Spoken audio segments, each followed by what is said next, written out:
नमस्कार, आप देख रहे हैं द न्यूज वर्ल्ड। मैं हूं आपके साथ आशीष पुरोहित। आइए सबसे पहले नजर डालते हैं इस वक्त की खास खबरों पर। आपसी विवाद के चलते पति ने की अपनी ही पत्नी की हत्या। हत्या के बाद आरोपी हुआ फरार।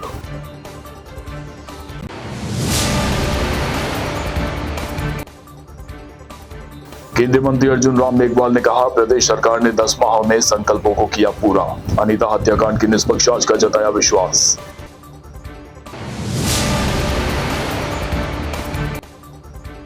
ब्यूटिशियन अनीता चौधरी हत्याकांड में सरदारपुरा पुलिस ने 5 आरोपियों को शांति भंग में किया गिरफ्तार।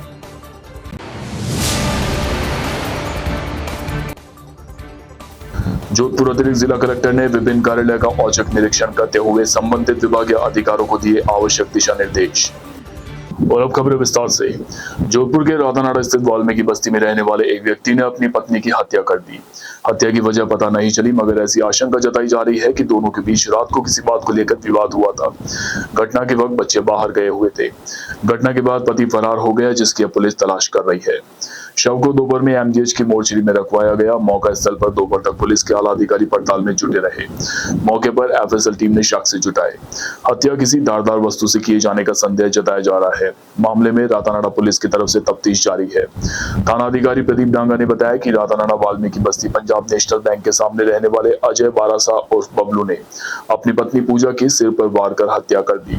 जानकारी के अनुसार आरोपी अजय नगर निगम में कार्यरत है और उसकी पत्नी से अक्सर छोटी मोटी बातों को लेकर विवाद चलता रहता था।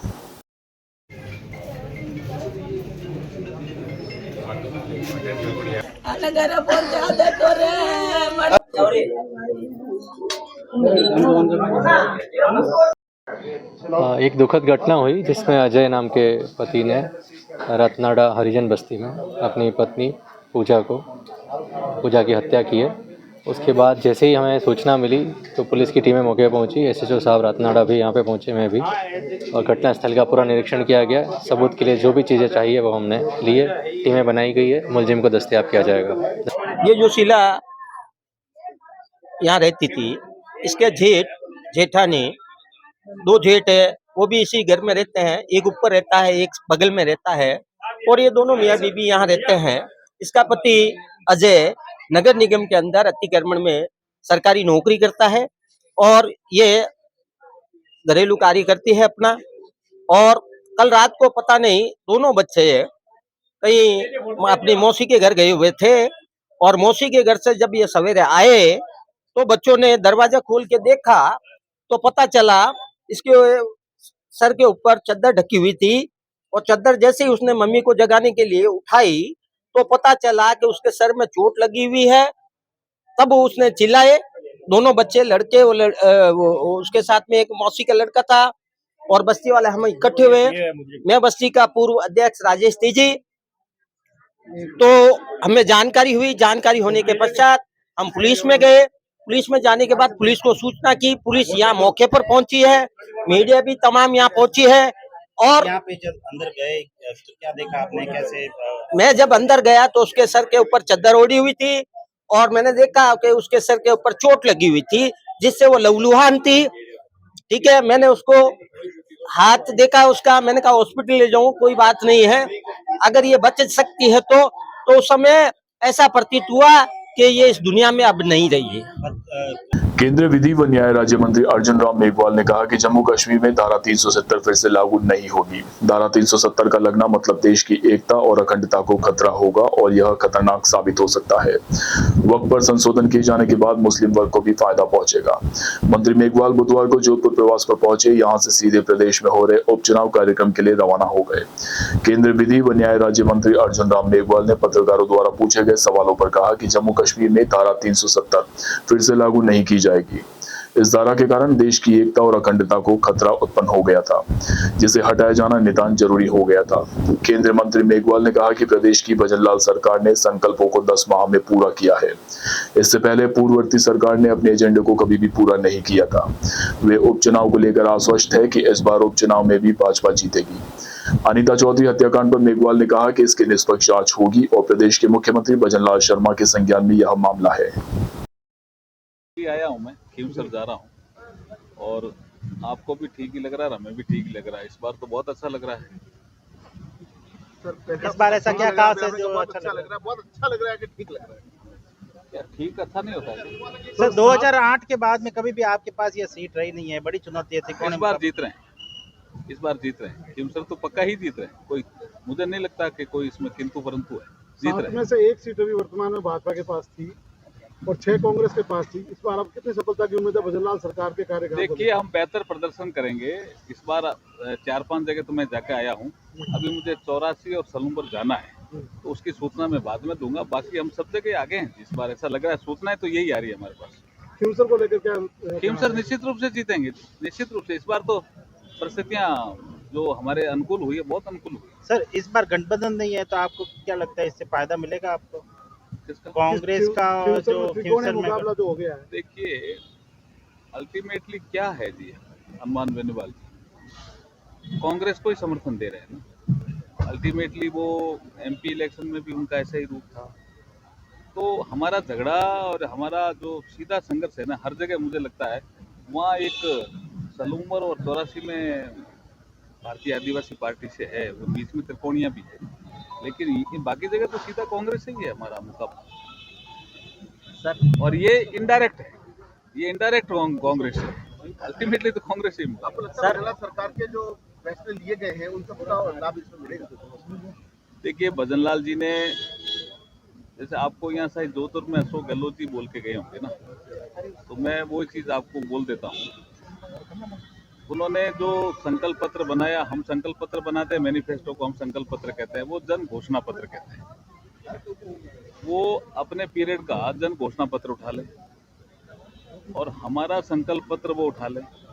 भजनलाल जी ने 10 महीने में जो संकल्प पत्र के काम पूरे किए हैं वो टिक कर लें, और उन्होंने 10 महीने में क्या किए वो टिक कर लें। उससे पता चल जाएगा कि हमारी गति बहुत आगे है विकास के मामले में। साहब वक्फ बोर्ड पे गतिरोध बना है जेपीसी के अंदर, क्या कहना चाहेंगे? क्या सरकार जिस निश्चित बिल को लाके आगे पारित करवाना चाह रही है, क्या रहेगा आपको लग रहा है? देखिए वक्फ बोर्ड में संशोधन होना चाहिए, ये डिमांड तो मुस्लिम समुदाय से ही आई थी हमारे पास। जी। जो माइनॉरिटी मिनिस्ट्री है उनके पास आई थी, इवन कानून मंत्री हमारे पास भी आई थी कि साहब वक्त की जमीनों पे लोगों के कब्जे हैं, कलेक्टर भी सर्वे नहीं कर सकता, और अगर किसी गांव में कोई बोर्ड लग गया कि ये संपत्ति वक्फ बोर्ड की है तो वो पूरा गांव ही वक्फ बोर्ड का हो जाता है। तो ऐसे जो विसंगतियां पैदा हुई है, पार्लियामेंट में इसमें संशोधन का बिल लाना चाहिए। ये डिमांड मुस्लिम समुदाय से आई थी। ये भजनलाल जी जो हमारे मुख्यमंत्री है, संवेदनशील मुख्यमंत्री है, मामला उनके ध्यान में है, हम न्याय दिलाएंगे। जोधपुर केंद्रीय कारागृह जेल में अवांछनीय सामग्री मिलने को लेकर एक बार फिर सुर्खियों में है। 2 दिन पहले लावारिश हालत में एक निजी कंपनी का सिम कार्ड मिला था, अब एक बार फिर जोधपुर केंद्रीय कारागृह में मोबाइल मिला है। विचाराधीन बंदी बाथरूम में एक फोन को जलाते हुए मिला और फिर जमीन में गड़े एक कीपैड फोन को भी जब्त किया गया। मामले को लेकर विचाराधीन बंदी को नामजद करते हुए रातानाडा थाने में मामला दर्ज करवाया गया। रातानाडा पुलिस ने बताया कि 4 नवंबर को जोधपुर जेल के उप कारापाल तुलसीराम को सूचना मिली कि वार्ड संख्या 4 के बैरक संख्या 3 के बाथरूम में एक बंदी मोबाइल को जला रहा है। इस पर उप कारापाल सहित स्टाफ वहां पहुंचा। विचाराधीन बंदी गेवर राम के पास जले हुए मोबाइल के 2 टुकड़े बरामद किए गए। इसी दिन शाम को फिर जेल प्रशासन की तरफ से वार्ड संख्या 4 के बैरक संख्या 1 से 3 तक तलाशी ली गई। तब बैरक संख्या 3 के मेन वॉल के बीच जमीन में गाड़ा हुआ एक कीपैड फोन बरामद हुआ, जो कि प्लास्टिक की थैली में लपेट रखा था, जिसे भी जेल स्टाफ ने बरामद कर लिया। मामले को लेकर जेल के कारापाल रामचंद की तरफ से प्रकरण दर्ज करवाया गया। ब्यूटिशियन अनीता चौधरी हत्याकांड में पुलिस ने 5 और लोगों को पकड़ा है। पुलिस उनसे कई दिनों से पूछताछ कर रही थी। फिलहाल पुलिस ने उनकी शांति भंग में गिरफ्तारी दर्शाई है। इधर अनीता चौधरी के शव का आज भी पोस्टमार्टम नहीं हो पाया। परिजन व समाज के लोग अपनी मांगों को लेकर भगत की कोठी पाली रोड स्थित वीर तेजा मंदिर में धरने पर बैठे हैं। हत्या को करीब 1 सप्ताह बीत जाने के बाद भी मुख्य आरोपी गुलामुद्दीन पुलिस की गिरफ्त से बाहर है। इसके चलते अभी तक शव का पोस्टमार्टम नहीं हो सका है। पुलिस ने मंगलवार को तैयब अंसारी के कमला नेहरू स्थित घर व सरदारपुरा सी रोड स्थित ऑफिस की जांच की। यहां से पुलिस ने मोबाइल, लैपटॉप, कंप्यूटर, प्रिंटर सहित कई दस्तावेज बरामद किए हैं। जानकारी में यह भी सामने आ रहा है कि पुलिस अंसारी से जुड़े और भी लोगों से इस मामले में पूछताछ कर सकती है। इसमें पाली व जोधपुर के प्रतिष्ठित लोग भी शामिल हैं। अनीता चौधरी हत्याकांड मामले में मंगलवार देर रात और बुधवार को भी सर्व समाज की बैठकों का दौर जारी रहा, जिसमें ओसिया के विधायक बहराराम सियोल, मारवाड़ राजपूत सभा के हनुमान सिंह खांटा, भोपालगढ़ के पूर्व विधायक पुखराज गर्ग सहित अन्य समाज के नेता और जाट समाज के लोग शामिल हुए। अनीता चौधरी हत्याकांड मामले को लेकर सर्व समाज द्वारा जिला कलेक्टर को ज्ञापन सौंपा गया। ज्ञापन में पीड़ित परिवार को आर्थिक सहायता देने व आरोपियों की गिरफ्तारी की मांग पर जोर दिया गया। सर्व समाज के प्रतिनिधि हनुमान सिंह कांगटा ने बताया कि इतने दिन बीत जाने के बाद भी पुलिस अभी तक इस मामले में नाकाम नजर आ रही है। उन्होंने कहा कि यह घटना मानवता को शर्मसार करने वाली जघन्य घटना है। हनुमान सिंह कांगटा ने बताया कि यदि आगामी दिनों में पुलिस द्वारा इस पूरे मामले का खुलासा नहीं किया गया तो शुक्रवार को सर्व समाज द्वारा राजीव गांधी सर्किल पर धरना प्रदर्शन करते हुए जोधपुर बंद का आह्वान किया जाएगा।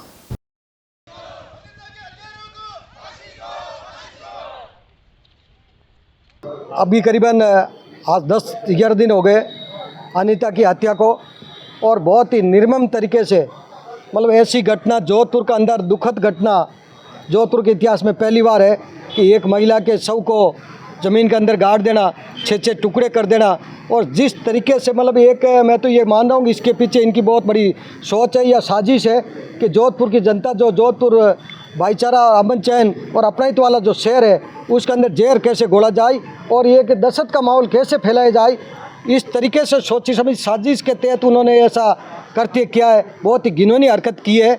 इसको लेकर सर्व समाज 36 कौम का अंदर भारी आक्रोश है। आज अभी मीटिंग हुई और उसके बाद में सभी समाज के, आज की तारीख में सब समाज के, जोधपुर के अंदर जितने भी सर्व समाज 36 कौम के, प्रत्येक समाज के पदाधिकारी यहाँ मौजूद है। और इन्होंने हमने यही तय किया, हमने सबने मिलकर यही तय किया सर्वसम्मति से कि अभी कलेक्टर साहब से हमने ये मांग की कि कलेक्टर साहब के माध्यम से मुख्यमंत्री जी को ज्ञापन भेजा और हमने मांग की है कि जो ये परिवार आर्थिक स्थिति से कमज़ोर है, इस परिवार को मुआवजा दिया जाए और एक परिवार के सदस्यों को नौकरी दी जाए, और दूसरा इसकी CBI से जांच कराई जाए और तुरंत प्रभाव से मुलजिमों को गिरफ्तार किया जाए। और साथ में जो षड्यंत्रकारी है और जो इसमें इन्वॉल्व है तो उसकी भी कड़ी से कड़ी जोड़ी जाए और सबको कठोर से कठोर सज़ा दी जाए और शीघ्र मुलजिम गिरफ्तार किया जाए। और यदि समय रहते हुए गिरफ्तार नहीं किया गया तो सर्व समाज 36 को मिलकर आंदोलन करेगी, जिसकी जवाबदारी सारी पुलिस प्रशासन और सरकार की होगी। और अभी ASP महोदय और कलेक्टर साहब ने हमारे को 5 दिन का समय मांगा हमारे से कि हमारे को 5 दिन का समय और दे दो, हम इसमें पर्दाफाश कर देंगे और शीघ्र मुलजिम को गिरफ्तार कर लेंगे। परंतु हमारे ये सभी समाज के लोगों ने तय कर रखा है कि परसों शुक्रवार को सुबह 10 बजे राजीव गांधी नई सड़क चौराहे पे, राजीव गांधी सर्कल पे सर्व समाज 36 कौम का धरना होगा। और उस धरने के बाद में जोधपुर बंद का जो है तय करना, वो सर्व समाज 36 कौम मिलकर आगामी हमारा जो कार्यक्रम है जोधपुर बंद का होगा। ये धरने के बाद में अगला कदम हमारा सर्व समाज 36 कौम की तरफ से जोधपुर बंद का होगा, जिसमें मैं मीडिया बंधुओं का भी धन्यवाद ज्ञापित करता हूँ। और इसमें आप जिस तरीके से इस मुद्दे को सीरियस लेके जो बात जनता तक पहुँचा रहे, हकीकत जो जनता तक पहुँचा रहे, आप इसको और ज़्यादा लें कि ये जोधपुर ही नहीं, पूरे मारवाड़ ही नहीं, पश्चिमी राजस्थान के लिए बहुत बड़ी शर्मसार और ऐसी घटना पहली बार हुई है।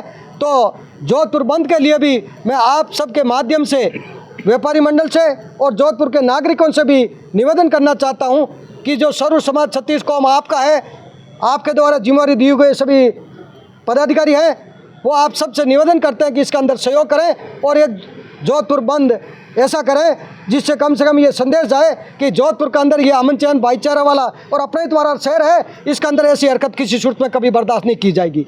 यह वक्त तो चला एक छोटे से ब्रेक का। ब्रेक के बाद भी खबरों का सिलसिला जारी रहेगा। आप बने रहिए द न्यूज बर्ड के साथ।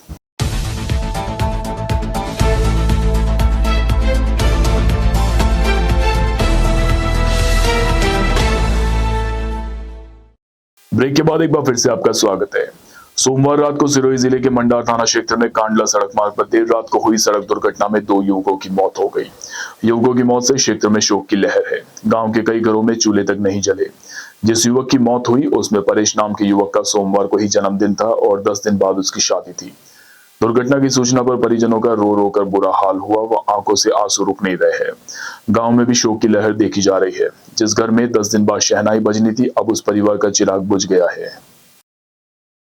बाड़मेर जिले के शिव विधानसभा क्षेत्र से विधायक रविंद्र सिंह भाटी ने राजस्थान में हो रहे 7 सीटों पर उपचुनाव पर बोलते हुए कहा कि लोकतंत्र में निर्दलीय उम्मीदवारों की भूमिका महत्वपूर्ण होती है। अगर कोई निर्दलीय प्रत्याशी चुनकर आता है तो वह पार्टी लाइन जो बड़े बड़े राष्ट्रीय पार्टियों से है उनसे हटकर जनता की आवाज को मुखर करता है। भाटी ने 13 नवंबर को ज्यादा से ज्यादा मतदान करने की भी अपील की।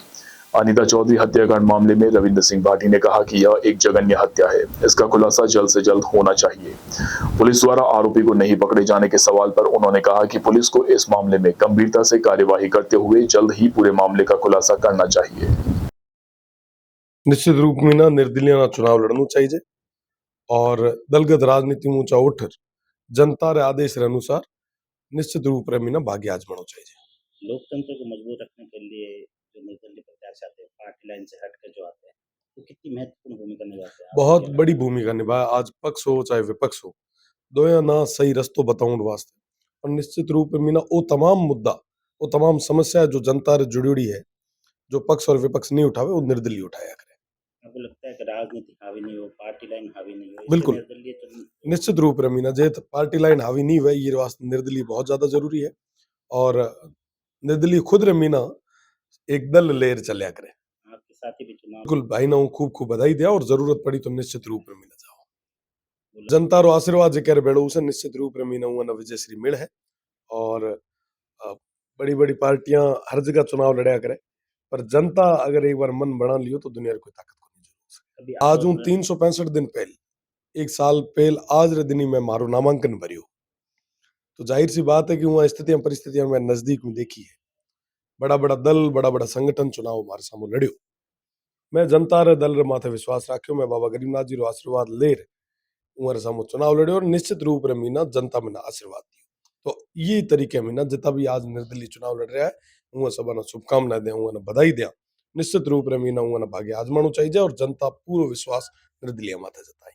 उन तमाम साथियों ने कहना चाहूँ, जितना भी मतदाता हूँ सब ने कहना चाहूँ कि आप सब 13 तारीख का ज्यादा से ज्यादा वोट करिया, आप जो मतदान रो जो अधिकार है वो उपयोग जरूर करिया और एक मजबूत जो आप क्षेत्रीय बात ना प्रदेश संगम मोटी पंचायत में रख सके, आप पूरे माथे विश्वास जताए। जांच होनी चाहिए, निश्चित रूप में मीना जांच होनी चाहिए और जो भी घटना घटित हुई है उन कड़े शब्द निंदा करा और प्रशासन ना निष्पक्ष हुए, निश्चित रूप में मीना जांच करना चाहिए। जोधपुर जिला कलेक्टर के निर्देशों की अनुपालना में अतिरिक्त जिला कलेक्टर प्रथम जवाहर चौधरी ने बुधवार को विभिन्न कार्यालय का औचक निरीक्षण कर व्यवस्थाओं का जायजा लिया व संबंधित विभागीय अधिकारियों को आवश्यक दिशा निर्देश दिए। इस दौरान अतिरिक्त जिला कलेक्टर चौधरी ने शिक्षा विभाग के कार्यालय, पशुपालन विभाग के संयुक्त निदेशक पशुपालन विभाग कार्यालय, पशुपालक प्रशिक्षण संस्थान, जिला पशु औषधि भंडार का औचक निरीक्षण कर व्यवस्थाओं का जायजा लिया। निरीक्षण के दौरान चौधरी ने अधिकारियों व कर्मचारियों की उपस्थिति पंजिका व कार्यालय की विभिन्न शाखाओं का निरीक्षण कर वहां उपस्थित कर्मचारियों द्वारा किए जा रहे विभागीय कार्यों व ई फाइलिंग की प्रगति की जानकारी ली। साथ ही कार्यालय की साफ सफाई, पेयजल, विभिन्न दस्तावेजों की जांच, रखरखाव की व्यवस्था सहित विभिन्न व्यवस्थाओं का जायजा भी लिया। अभी के लिए फिलहाल इतना ही। राज्य की और खबरें जानने के लिए आप बने रहिए द न्यूज वर्ल्ड के साथ। नमस्कार।